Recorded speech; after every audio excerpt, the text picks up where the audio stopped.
diese Spritpreise versüßen uns den Trip ins Legoland heute nicht unbedingt, aber was macht man nicht alles für euch?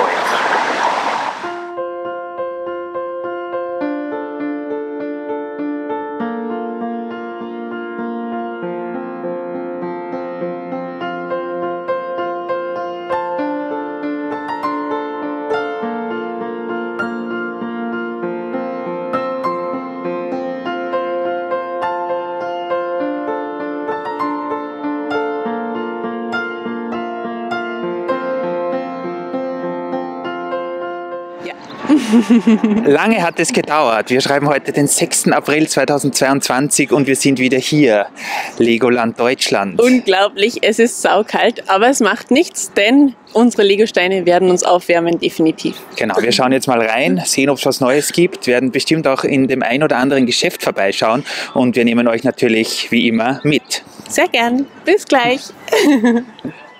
Schon sind wir im Eingangsbereich. Es ist unglaublich. Wir sind zurück im Legoland. Ganz genau. Und wir haben das Legoland auch noch nie so leer gesehen. Das wird sich auch wahrscheinlich, wenn das Wetter dann in Richtung Sommer schöner wird, noch ändern. Jetzt haben wir erst Anfang April. Es war relativ leer dort, aber wir haben uns den Spaß natürlich nicht vertun lassen. Genau. Uns hat sehr gut gefallen.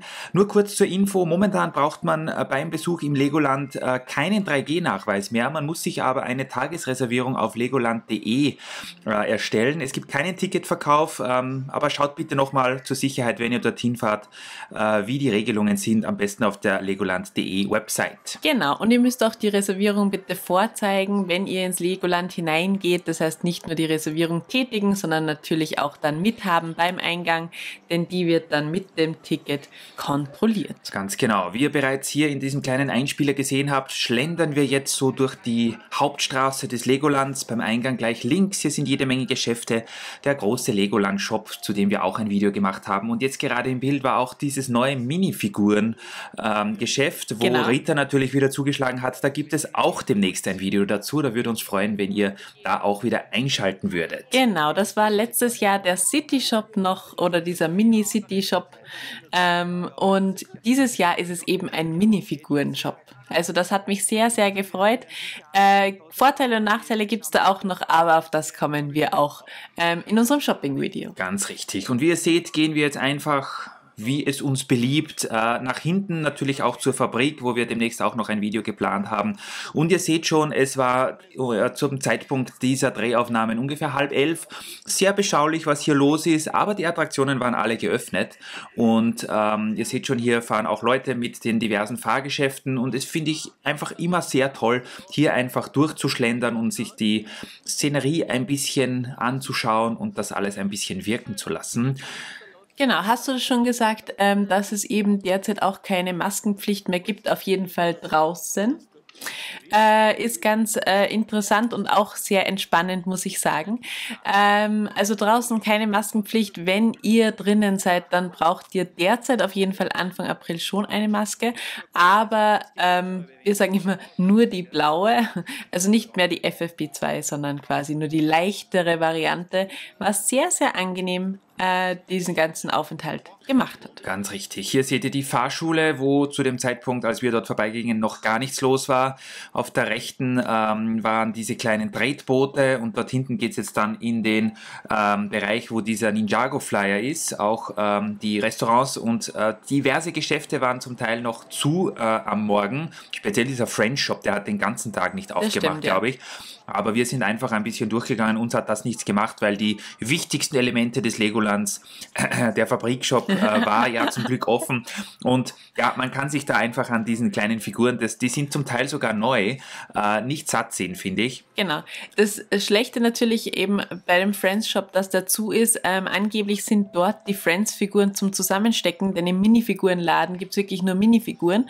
Aber die Friends-Sets an sich, also wenn ihr danach Ausschau haltet, die gibt es auch im City Shop natürlich. Also da nicht verzagen, einfach zum City Shop nach hinten gehen und dort sich die snacken. Genau, einen Abstecher in der legendären Lego-Fabrik haben wir natürlich auch gemacht. Oh ja. Dazu später oder ich glaube in einem anderen Video mehr, ich weiß es jetzt gar nicht. Auf jeden Fall gibt es dort nach wie vor natürlich einen Sammelstein mit dem 2022er Aufdruck. Und ja, natürlich, es ist auch sehr nett zu sehen, dass es jetzt wieder diese Vorstellungsvideos gibt. Das heißt, sowohl hier in der Fabrik als auch im Aquarium sieht man beim Reingehen wieder ein Video. Man merkt also, es geht wieder alles in Richtung Normalität. Und wie ihr auch vielleicht bemerkt, wenn ihr letztes Jahr im Legoland wart, die Eingänge sind auch wieder regulär. Das heißt, es gibt hier keine Schlange, wo man sich zum Beispiel beim Fabrikshop anstellen muss. Ein Traum. Ein Traum. Das Video kommt übrigens dann morgen.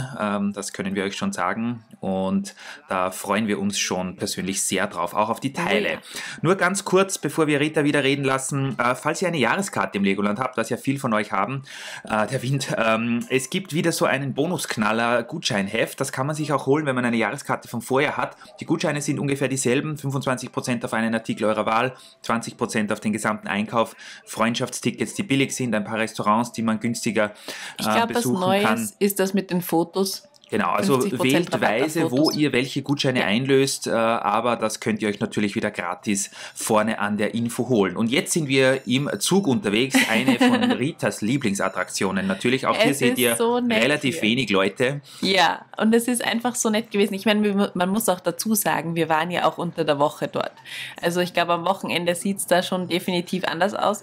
Aber wir hatten einen freien Tag und da haben wir sofort gesagt, den lassen wir uns nicht entgehen.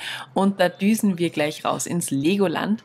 Und deswegen auch so angenehm eben mit sehr wenig Leuten. Und es wurde ja dann auch gegen Ende des Tages warm. Also es war wirklich ein Traum. Ganz richtig. Hier diese Zugfahrt gefällt mir auch immer. Man fährt da mehr oder weniger einmal komplett um das gesamte Areal rundherum, sieht, egal ob man nach links oder nach rechts sieht, immer was Interessantes. Ich bin rechts gesessen, habe hier vor allen Dingen das Miniland gefilmt, welches wir dann auch noch durchschritten haben. Und ja, das ist so mal kurz, um einen Überblick zu erhalten und sich ein bisschen zu entspannen natürlich auch. Auf jeden Fall eine gute Variante. Und es war sehr interessant, weil wir haben letztes Jahr immer, ich denke, mindestens eine halbe Stunde auf die Zugfahrt gewartet. Und dieses Mal ist er schon los oder wollte er schon losfahren, wo ich noch Mal, ja, hat der am Klo war. Und hat der Zugfahrer, ist übrigens ein sehr, sehr netter Zugfahrer, auf Christoph gewartet. Also wirklich sehr, sehr nett. Christoph ist dann angerannt gekommen und durfte dann doch noch mitfahren. Ich habe schon gedacht, ich muss alleine fahren. Also ja, vielen Dank an dich, lieber Herr Zugfahrer. Auch vielen lieben Dank an alle anderen Mitarbeiter des Legolands, die ermöglichen einfach oder die machen den Tag dort einfach immer zu etwas ganz Besonderem. Auch ganz liebe Grüße an unseren besonderen Mitarbeiter, den Jürgen, der uns hier einen Teil des Tages begleitet hat. Vielleicht habt ihr ihn schon gesehen, als er vorher mit Rita gesprochen hat. Der hat uns begleitet, er arbeitet jetzt dort und wir haben sehr interessante, sehr gute Gespräche mit ihm geführt, sehr viel über Lego gesprochen und das war wirklich, wirklich sehr, sehr nett. Ja, es ist immer wieder toll, über das gemeinsame Hobby zu sprechen, definitiv. Und ja, das ist selten, dass jemand auch so gerne Lego hat wie wir. Also wirklich ein Wahnsinn, ein sehr, sehr netter Tag. Ganz klar, also hier seht ihr die Leute wandern hier mit großer Begeisterung durch das Miniland. Da steht wer im Wasser. Ja, es wird zum Teil auch noch ein bisschen aufgebaut. Es waren auch dort und da noch Reminiszenzen vom vorherigen Schneefall. Also ich glaube, ich habe das dann sogar auch gefilmt, weil es hat ja am Eröffnungswochenende stark geschneit im Legoland oder die Nacht zuvor. Und es wird da und dort noch gearbeitet und gebaut, aber ich denke, das ist ganz normal. Bei einer Saisoneröffnung, da weiß man nicht, wie das Wetter ist, man weiß nicht, wie viele Leute kommen, ob alles so funktioniert, aber die Typen und Typinnen dort im Legoland haben da sehr, sehr gute Arbeit geleistet. Oh ja, und die sind einfach immer auch super drauf, also das passt perfekt. Sehr angenehm dort. Ja, wir freuen uns schon, bis Tim endlich hier den Führerschein machen kann. Ich bin so gespannt. Also ich glaube, da geht mein Herz auf, wenn der dann mal hier in einem Auto drinnen sitzt und da seine Kurven, seine Runden dreht. Also ich glaube, das wird super süß. Ich weiß es jetzt gar nicht. Ich glaube, bis zum Alter von 8 Jahren, wenn ich mich nicht täusche, kann man hier sich anmelden und dann bei dieser Fahrschule die Führerscheinprüfung machen. Man bekommt den dann sogar, ich denke, im Papierformat. Wir sind leider schon so groß, die lassen uns nicht mehr rein, aber wir haben große Hoffnungen in Tim gesetzt, dass er mal ein Motorist wird und dann dort auch fahren wird. Hier sind wir in diesem, ist das Bionicle, glaube ich, Genau, wo wir ja. letztes Jahr schon gefilmt haben. Wo ich mich, Diese Roboter. Ich glaube, ich traue mich noch immer nicht dort fahren. Also ich bin mir nicht sicher. Schreibt uns in die Kommentare, falls ihr da schon mal gefahren seid und ihr habt es überlebt. Also ihr könnt noch schreiben. Ich bin mir nicht sicher, ob man das wirklich... Ob das möglich ist. Ja. Ja, ich habe dann, weil der Zug hier so langsam durchgefahren ist, sogar noch den Shot bekommen, wo die dann fahren. Es gibt 5 Schwierigkeitsstufen. Ist auf jeden Fall etwas für die härter gesottenen Ich glaube auch, ja. Besucher des Parks. Ja, dann wieder raus vom Zug sind wir dann nach hinten gegangen in den Mittelalterbereich und ich kann natürlich nicht hier vorbeigehen, ohne diese coolen Lego-Figuren und Aufbauten vor die Linse zu halten. Und die ganzen Spielplätze sind wieder offen. Also echt super cool. Allein hier da diese Werft, das ist ein mega cooler Spielplatz mit lauter Röhren zum Durchkrabbeln und rumkraxeln. Also das ist, glaube ich, als Kind echt eine coole Sache. Das denke ich mir auch. Also Spielplätze haben sie beim Legoland genug, auch wenn es schön heiß ist. Im Sommer gibt es so einen Wasserspielplatz.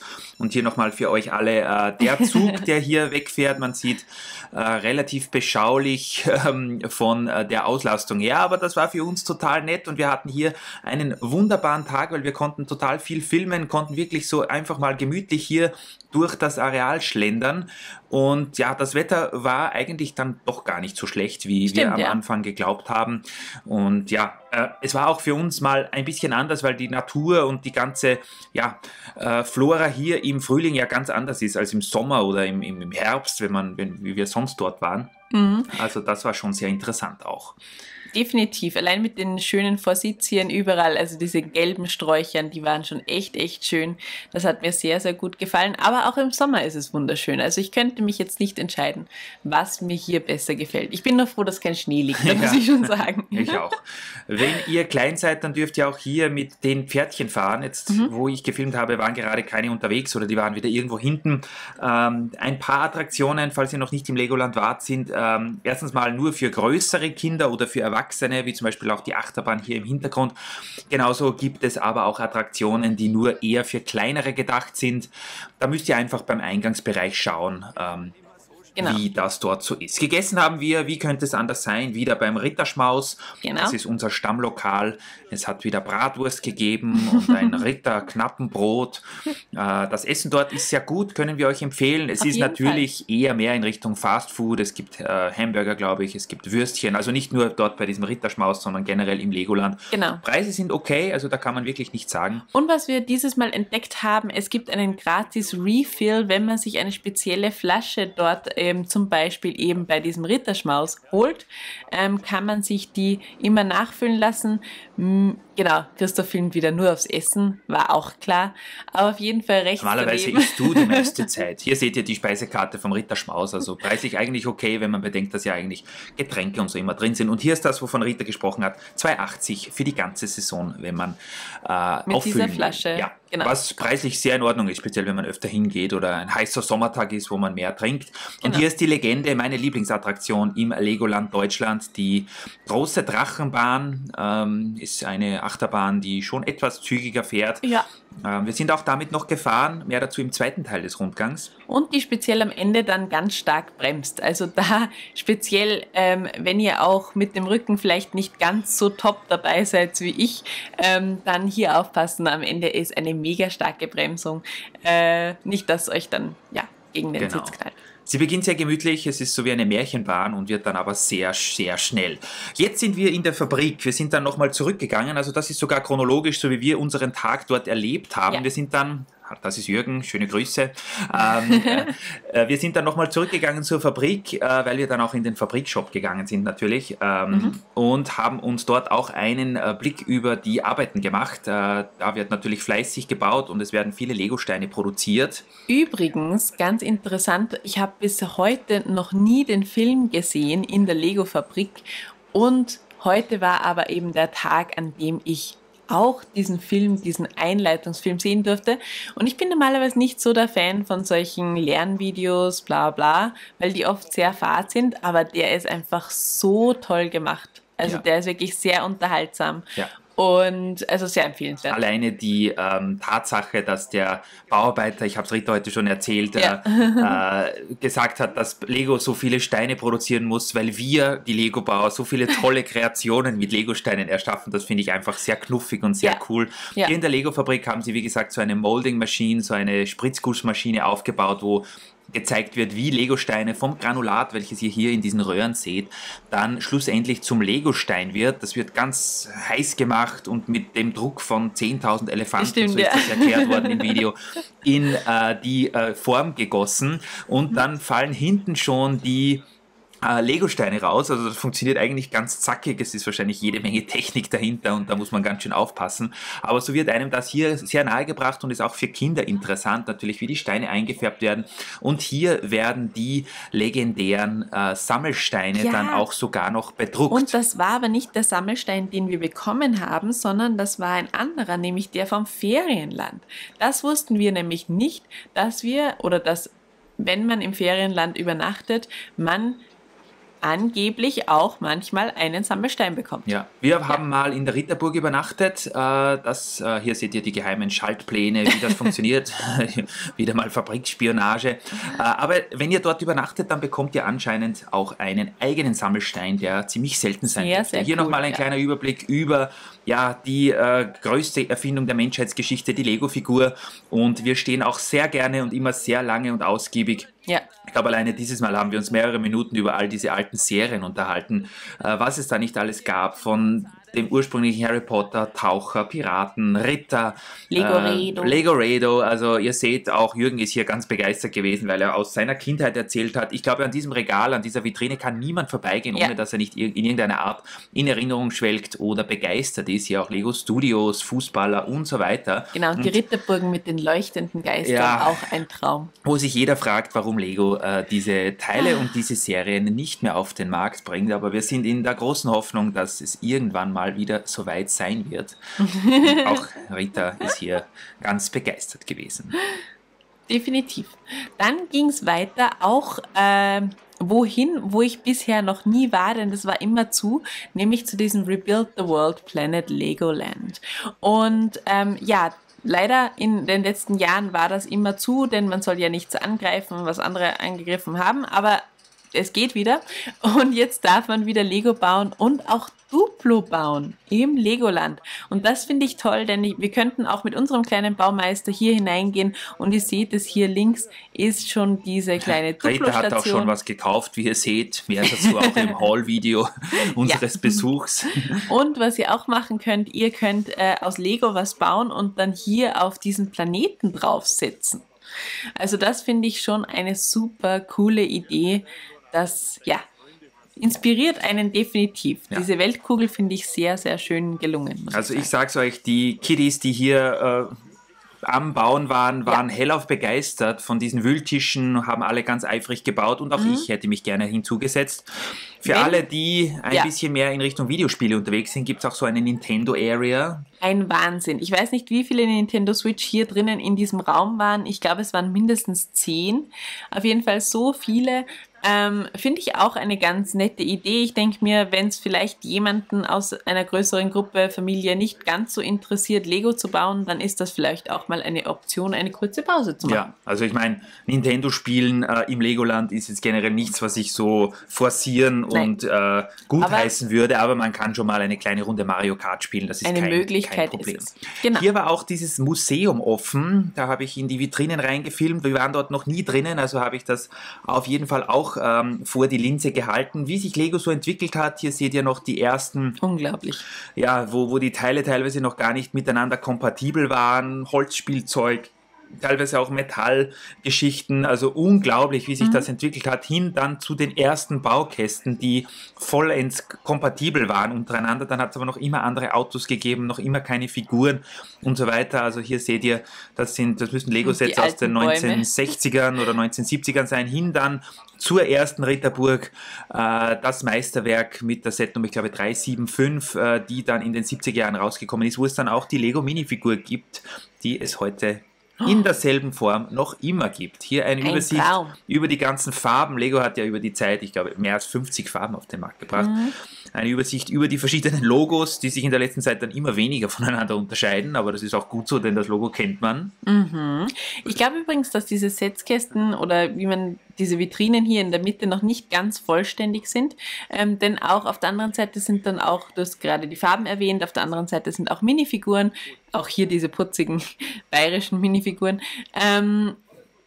Und da fehlen noch ein paar. Also ich glaube, die werden noch wahrscheinlich über die Zeit vervollständigt. Ich bin auf jeden Fall schon gespannt und wir werden das nächste Mal natürlich gleich wieder auschecken. Richtig, ja. Hier auch zum Teil sehr exklusive Sets. Diese Molding Machine, die es ja nur für, ich glaube, Lego Inside Tour Besucher gab in einem Jahr, sehr teuer im Internet. Dann sehen wir hier nochmal das Granulat, aus dem unsere geliebten Lego-Steinchen so produziert werden. Also es wird hier erzählt, wie Lego einfach von einer kleinen, von einem kleinen Familienunternehmen zum gigantischen Konzern wurde. Und die Meilensteine der Geschichte, hier zum Beispiel auch Fort Legoredo, wurden hier aufgebaut und das alles sehr anschaulich mit diesen Schautafeln hier versehen, wo ich viele Dinge gesehen habe, die ich noch aus meiner Kindheit kenne.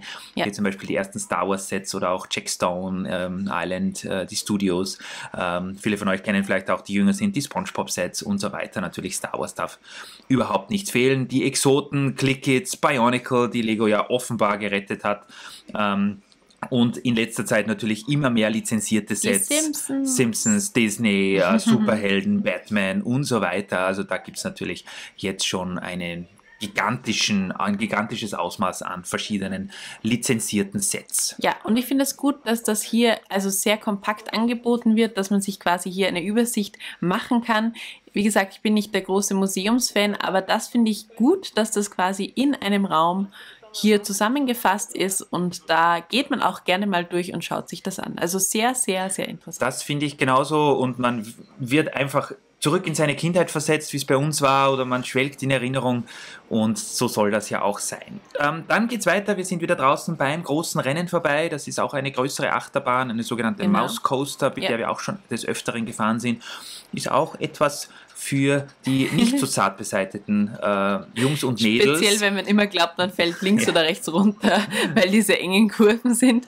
Aber es passiert nichts und es ist sehr unterhaltsam, mit dieser zu fahren. Viele dieser Fahrzeuge sind sogar auch leer gefahren, weil sich, glaube ich, gar niemand angestellt hat. Aber ja, im Sommer sehr beliebt natürlich diese Bahn. Hinten geht es dann weiter, was als nächstes dann in der Einstellung ist. Hier sieht man das große Kino, wo wir uns auch einen Film angesehen haben. Und dann ein wenig weiter geradeaus ist dann der Ninjago-Bereich. Wir sind aber zuvor noch im Aquarium vorbeigegangen, womit dann der nächste Teil unseres Rundgangs dieses Vlogs weitergeht. Also wir werden auf jeden Fall wieder hier mit dabei sein. Und auch übrigens noch eine Empfehlung von uns, falls euch dieser Ritterschmaus nicht zusagt oder es zum Beispiel regnet, dann hier auch eine Möglichkeit in diesem Stars Restaurant. Da kann man drinnen essen und das Essen ist auch wunderbar.